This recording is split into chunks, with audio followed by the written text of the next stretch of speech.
Guten Tag, was darf es für Sie sein?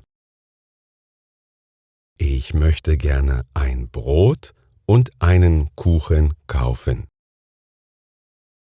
Natürlich, welches Brot wünschen Sie? Ein normales Vollkornbrot, bitte. Haben Sie eine Präferenz für den Kuchen? Ein Schokoladenkuchen würde mir gut gefallen. Wie groß soll der Kuchen sein? Mittelgroß für 4 Personen. Perfekt. Möchten Sie den Kuchen sofort mitnehmen? Ja, gerne. Haben Sie auch eine Box dafür? Ja, selbstverständlich. Wir haben eine praktische Transportbox. Und wie viel kostet das Brot? Das Brot kostet 5 Euro.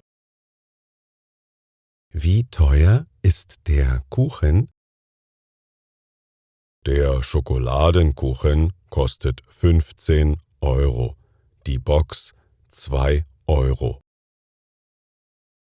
Alles klar. Kann ich mit Karte bezahlen?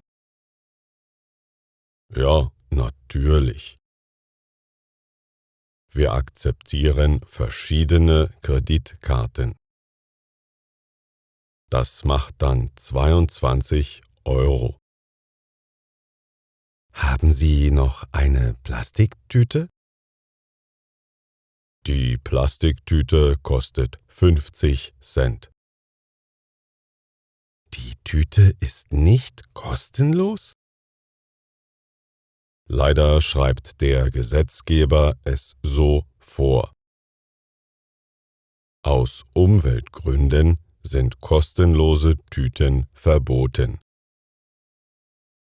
Dann nehme ich doch keine Tüte. Der Umwelt zuliebe. Vielen Dank und auf Wiedersehen.